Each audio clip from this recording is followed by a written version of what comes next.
Yann Lequin a encore frappé. Je vous l'avais bien dit.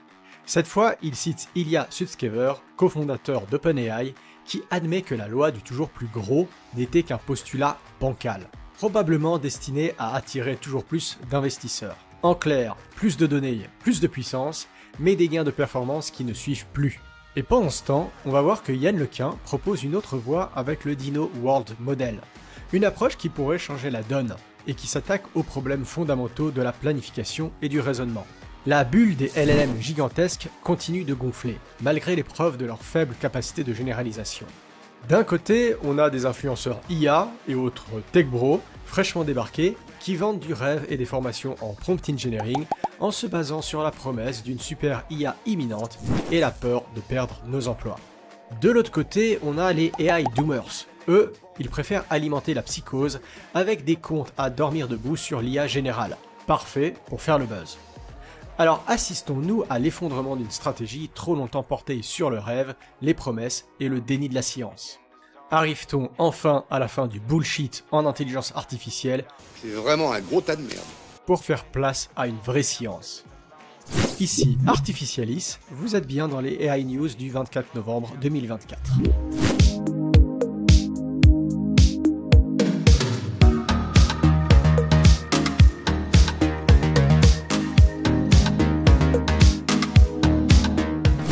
Yann Lequin n'a pas manqué de souligner un moment clé dans le monde de l'intelligence artificielle. Ilya Sutskever, qui est cofondateur d'OpenAI, a admis que le pré-entraînement massif, cette méthode qui consiste à baser l'entraînement sur d'énormes quantités de données non labellisées, a atteint ses limites. Un aveu marquant venant de Sutskever, autrefois ardent défenseur de ce qu'on appelle le scaling. Et pourtant, Sam Altman, ce soi-disant génie de l'intelligence artificielle, mais plutôt génie du buzz, continue d'y croire dur comme fer. Pour lui, aucun mur n'est à l'horizon. Une déclaration qui est assez évidente, puisqu'il s'agit surtout de garder ses investisseurs bien accrochés. Aujourd'hui, Sutskever reconnaît que cette stratégie appartient au passé. Je cite, « Les années 2010 étaient celles du scaling. Maintenant, on est de retour à l'ère de la découverte et de l'émerveillement. Les géants de l'IA font face à des coûts croissants, des pannes matérielles fréquentes dues à la taille énorme des modèles et un épuisement des données accessibles. Ces obstacles montrent les limites d'une course au gigantisme qui semble désormais dans une impasse. Ce contexte pousse de plus en plus de chercheurs, comme Yann Lequin, chef de l'IA chez Meta et prix Turing, à questionner cette quête effrénée de modèles toujours plus grands. Le vrai problème, selon lui, reste irrésolu. Comment créer des machines capables de raisonner et de planifier de manière efficace? Il devient clair que la prochaine révolution viendra non pas d'un empilement de données et de puissance, mais d'approches fondamentalement nouvelles et plus intelligentes. Ce qu'on appelle la scaling law, c'est l'idée simpliste et mal comprise, selon laquelle il suffirait d'ajouter toujours plus de données et de puissance pour créer plus d'intelligence. Un mythe qui commence à s'effondrer sous le poids de ses propres promesses. Vers un nouvel âge réminiscent. La scaling law a nourri à la fois la peur des doomers et les promesses marketing des influenceurs IA. Les doomers aiment se poser en résistant face aux dangers des géants de la tech, mais ce qui est drôle, c'est qu'ils reprennent systématiquement leur narratif. Prenez Leopold Aschenbrenner, ancien d'OpenAI. Dans un essai, il prédit que la super intelligence serait là pour 2027, grâce à des clusters dépassant les centaines de milliards de dollars. Une prédiction bien utile pour attirer des clients pour sa firme d'investissement. Et là, un peu comme par magie, on retrouve ces narratifs de la Silicon Valley amplifiés dans la sphère francophone. Le rapport s'appelle Situational Awareness. Il a écrit un rapport qui s'appelle Situational Awareness, qui fait 200 pages. Avec toujours ce même refrain sur les prétendus dangers d'une super IA. La scaling law alimente le fantasme d'une explosion d'intelligence, qui semble pour l'instant plutôt tourner au pétard mouillé. Oh merde! Oh c'est con ça! Et pourtant c'est toujours l'argument préféré de ceux qui prêchent la sécurité de l'IA, persuadés qu'elle prouve que la super intelligence est juste là, prête à frapper à notre porte. L'intelligence artificielle, on l'a résolue autour de 2017 quand on a trouvé le modèle Transformer. L'IA aurait donc été résolue en 2017 avec le modèle Transformer. On va voir que cette affirmation, aussi séduisante qu'elle puisse paraître, ne tient pas la route face aux réalités scientifiques. Les limites de la scaling law sont de plus en plus visibles, et les problèmes fondamentaux, comme la généralisation et le raisonnement abstrait, restent parfaitement entiers. Dario Amodei, d'Anthropic, promettait une AGI comparable à l'humain dans à peine 2 à 3 ans. Tandis que Harari va encore plus loin, imaginant une élection présidentielle américaine dirigée par une machine dès 2028. It does make you think that we'll get there by 2026 or 2027. Mais ces prédictions grandioses s'effondrent vite lorsqu'on regarde les faits de plus près. Malgré des investissements colossaux, les modèles de langage, comme GPT-4 ou Gemini, stagnent, avec des progrès minimes entre chaque version. Les hallucinations, ou plutôt confabulations, et les tâches qui sortent clairement du jeu d'entraînement des modèles restent complètement hors de portée. Ajouter des données et de la puissance ne suffit plus. The Information a récemment rapporté des informations ayant fuité d'OpenAI. Selon ces informations, Orion, le prochain modèle phare d'OpenAI, offrirait des améliorations de performance bien plus modestes que prévu. Ce modèle aurait même des performances similaires à GPT-4 malgré des investissements colossaux. De plus, Orion ne surpasserait pas systématiquement son prédécesseur dans des domaines comme la programmation, se limitant à des améliorations dans les capacités linguistiques. OpenAI avait déjà essayé de trouver une solution à ces gains de performance en baisse avec le modèle 0.1 Preview, qui utilise la technique du Test Time Compute. L'idée est de permettre au modèle d'itérer sur une solution, de passer par des étapes intermédiaires avant de donner une réponse. Ce modèle affichait des gains impressionnants sur des tâches de planification. Par exemple, sur des exercices de manipulation de blocs, Preview 0.1 atteint un taux de succès de 97,8% contre seulement 54,8% pour Claude 3.5. Donc, des résultats assez impressionnants comme ça à première vue. Mais si on creuse un peu les détails, on voit que ces résultats ne sont pas si impressionnants. Dans l'article LLM Still Can Plan, les auteurs montrent qu'un outil simple, développé il y a plus de 20 ans, atteint un taux de succès de 100% en seulement quelques millisecondes, là où Preview 0.1 met plus de 40 secondes. Une comparaison qui relativise fortement ses performances. Le Test Time Compute de Preview 0.1, c'est un peu comme mettre des pansements sur une jambe cassée. Ça aide les LLM à éviter quelques ratés, mais on est très loin de la clé pour l'intelligence générale. Les gains sont faibles donc, et l'utilisation de données synthétiques amplifie les biais, créant des risques de boucle d'erreur. Et puis les benchmarks utilisés créent l'illusion de performance spectaculaire en mesurant une simple optimisation ciblée, vulnérable à la mémorisation des énormes modèles. Comme le souligne Anne-Marie Kermarek dans le journal Le Temps, attribuer du raisonnement à ces modèles est davantage un argument marketing qu'une réalité scientifique. Il faut dépasser ces benchmarks et s'attaquer à des défis comme la généralisation avancée et la robustesse face aux exemples hors distribution. Des défis qui sont encore largement hors de portée de l'intelligence artificielle actuelle. Ces gros modèles de langage, ces LLM, aussi impressionnants soient-ils, ont une capacité de généralisation proche de zéro. Leur capacité de raisonnement se base sur une prédiction statistique. Ils prédisent la suite la plus probable d'une phrase en fonction de ce qu'ils ont vu pendant leur entraînement. Mais cette approche a ses limites, et elles deviennent flagrantes dès que l'on sort du cadre de ce qu'ils connaissent. Prenons un exemple simple, donné par François Chollet. Si vous posez la question « Qu'est-ce qui est plus lourd, 10 kg d'acier ou 1 kg de plume ?» aux premières versions de ChatGPT, ils répondent que c'est semblable, pour la simple raison que la question piège « Qu'est-ce qui est plus lourd, 1 kg d'acier ou 1 kg de plume ?» se trouve partout sur Internet et donc dans leur jeu d'entraînement. Mais si vous reformulez légèrement ou si vous changez quelques chiffres, ils risquent de se tromper complètement. Cela montre que ces modèles font ce qu'on appelle du pattern matching avancé, de la correspondance de schémas si vous voulez, et que leur performance s'effondre dès qu'un schéma assez similaire n'est pas présent dans leur apprentissage. Ces modèles suivent des motifs préappris, mais peinent à généraliser face à des tâches réellement nouvelles. L'article Embers of Autoregression donne un exemple concret, le chiffrement de César, qui consiste à coder un message en décalant les lettres selon un certain nombre de positions dans l'alphabet. Si vous demandez à ChatGPT de déchiffrer un texte encodé avec une clé comme 3 ou 5, il réussira très bien. Cela donne l'impression qu'il sait généraliser cette tâche à différents messages. Impressionnant, non? Mais essayez avec une clé différente comme 4, 9 ou 13, et là, les erreurs explosent. Pourquoi? Parce que les clés 3 et 5 se retrouvent couramment dans ces données d'entraînement, tandis que les autres non. Et cela révèle clairement ses limites en matière de généralisation. François Chollet l'explique très bien. Ces modèles peuvent briller dans des tâches prédéfinies, mais cela ne reflète pas leur capacité à généraliser ou à réfléchir comme un être humain.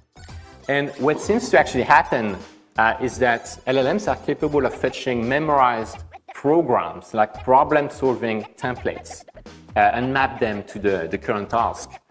And if they don't have a memorized program ready, if they're faced with something slightly unfamiliar, even if it's something very simple, they will not be able to analyze it from first principles the way a human could. C'est là que la scaling law trompe, et je vous propose de la reformuler comme suite. Plus on triche, plus on gagne. En gonflant la taille des modèles et des données, on ne fait qu'amplifier leur capacité à mémoriser, mais pas à raisonner. Ces tests ne sont donc pas résistants à la mémorisation et ne peuvent pas réellement évaluer l'intelligence d'une machine. Des études comme Alice in Wonderland révèlent les limites des modèles d'IA actuels sur des tâches simples qui nécessitent pourtant qu'un raisonnement basique.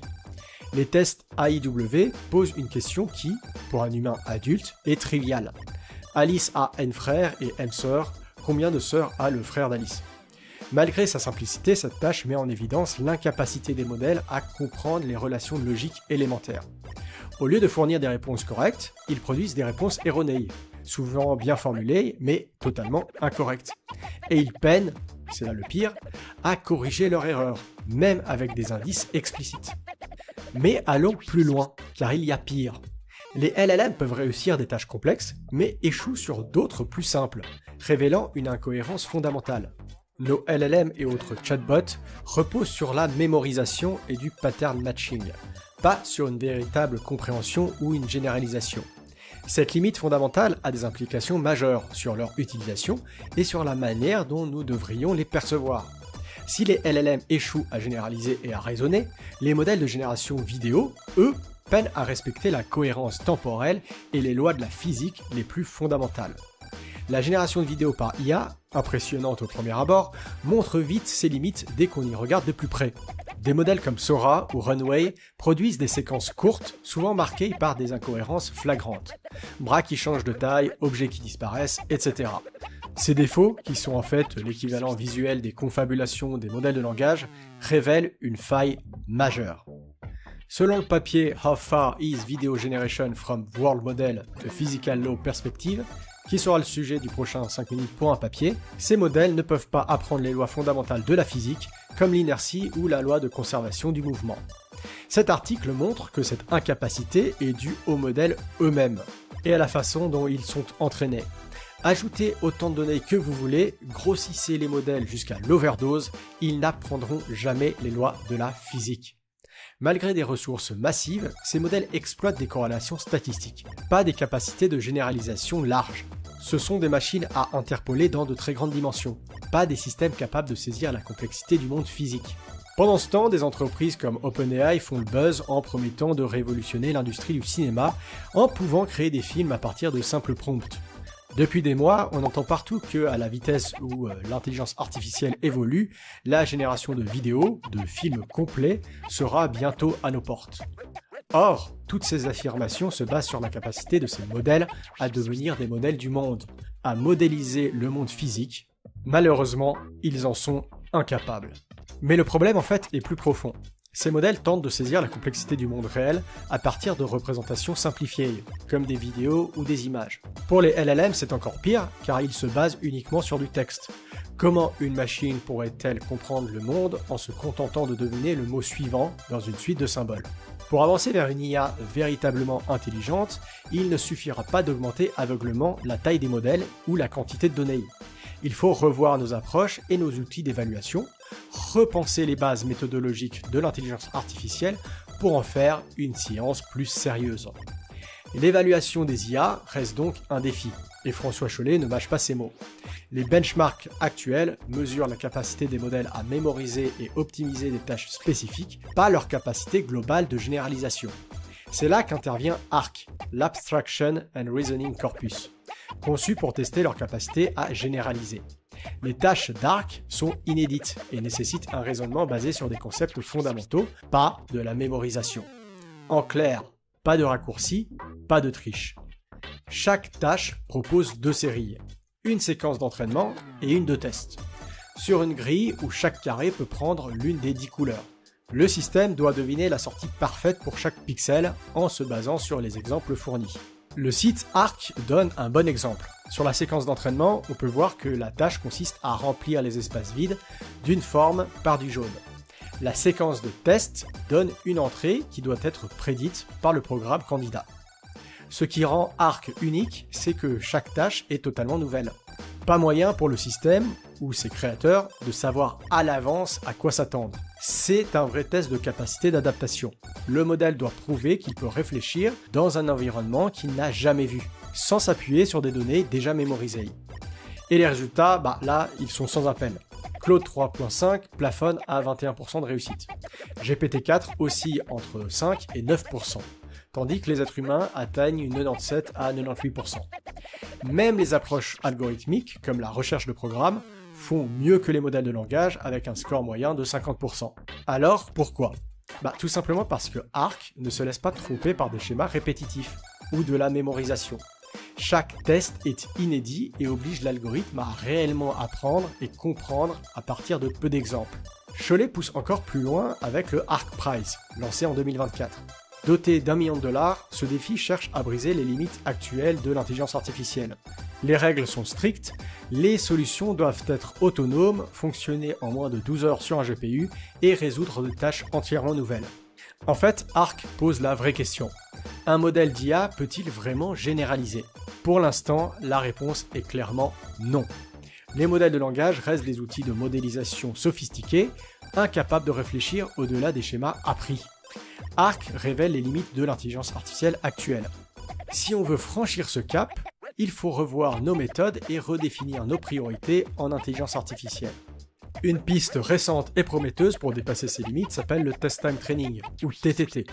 C'est ce que nous allons explorer avec l'article récemment publié The Surprising Effectiveness of Test Time Training for Abstract Reasoning. La différence clé entre le Test Time Training, TTT, et le Test Time Compute, TTC, réside dans leur approche. Le TTT ajuste les paramètres du modèle directement pendant l'inférence, pour mieux s'adapter à la tâche spécifique, comme une mini-séance d'entraînement en temps réel. En revanche, le TTC consiste à effectuer des calculs supplémentaires au moment du test, sans modifier le modèle lui-même pour affiner les résultats. En résumé, le TTT apprend activement à chaque tâche, tandis que le TTC se contente d'exploiter davantage ce qui est déjà appris. Et les résultats sont là. Sur Arc, là où les modèles classiques s'effondrent totalement, TTT a multiplié par 6 la précision sur certaines tâches. Avec un modèle de 8 milliards de paramètres, il a atteint 53% de réussite sur la validation publique d'Arc. Un record pour l'instant absolu. Mieux encore, en le combinant avec des techniques de génération de programmes, ce chiffre grimpe à 61,9%. Les humains restant en tête avec des performances au-delà de 90%. TTT repose sur un modèle bien fine-tuné et une préparation des données d'entraînement, avec des exemples clairs enrichis par des transformations. Enfin, une capacité à s'adapter à chaque tâche individuellement en ajustant ses stratégies, comme s'il résolvait un casse-tête unique à chaque fois. Mais l'innovation ne s'arrête pas là. Un autre problème des LLM, c'est leur manque de capacité de planification. C'est exactement sur ce point que Dino World Model propose une alternative. D'ailleurs, il y a quelques semaines, j'ai assisté à une conférence de Yann Lequin, où il présentait les travaux autour de Dino World Model, et le papier qui détaille Dino World Model a été publié récemment, et ses résultats ouvrent des perspectives fascinantes pour la robotique et la planification.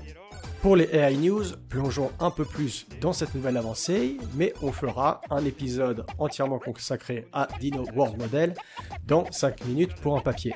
Le cœur de Dino World Model repose sur Dino V2, un modèle préentraîné sur d'immenses bases d'images. D'ailleurs, j'ai fait un épisode de 5 minutes, un papier sur Dino V2, si ça vous intéresse. Dino World Model s'appuie sur les représentations extraites par Dino V2 pour anticiper les conséquences de ses actions avec précision. Ce qui distingue Dino World Model, c'est son approche innovante. Au lieu de se baser sur d'énormes quantités de feedback, comme dans le reinforcement learning, Dino World Model se concentre sur l'évolution de ses représentations visuelles selon les actions possibles. Cette méthode cherche le meilleur chemin qui permet de passer d'un état initial à un état cible en utilisant ces représentations apprises sans données labellisées. Dino World Model surpasse les méthodes existantes avec une précision 56% supérieure pour des tâches complexes comme la manipulation et le déplacement d'objets. En planification zero shot, il améliore les performances de 45% sur les tâches de navigation. Dino World Model excelle grâce à sa capacité à généraliser. Entraînez-le sur un type de labyrinthe et il s'adapte à des configurations inédites. Montrez-lui un cube et il manipule un cylindre sans problème. Cette polyvalence dépasse les limites des modèles rigides actuels. Dino World Model marque donc un pas important vers des robots et des méthodes plus autonomes, adaptatives et efficaces. Voilà pour ces AI News, c'était un tour d'horizon des approches qui redéfinissent l'intelligence artificielle. Les limites des modèles actuels sont évidemment bien réelles, mais les idées pour aller plus loin, ne manquent pas. Alors, l'AGI c'est pas pour demain, mais chaque avancée nous rapproche un peu plus de quelque chose de grand. Bien évidemment, si cette plongée dans l'intelligence artificielle vous a intrigué, n'hésitez pas à lâcher un commentaire, abonnez-vous pour ne rien rater, et on se retrouve très vite pour une nouvelle dose d'AI News. C'était Artificialis, à bientôt. Chez Artificialis, on décrypte l'IA simplement et sans fioriture. 5 minutes, un papier, c'est votre dose de décryptage des derniers articles scientifiques. Sans blabla, juste du concret. Si vous aimez aller au fond des choses et casser les idées reçues, le lien vers la playlist 5 minutes, un papier se trouve juste ici. Sinon, vous pouvez juste acheter des e-books à 500 balles qui vous apprennent à prompter sans rien comprendre. C'est vous qui voyez.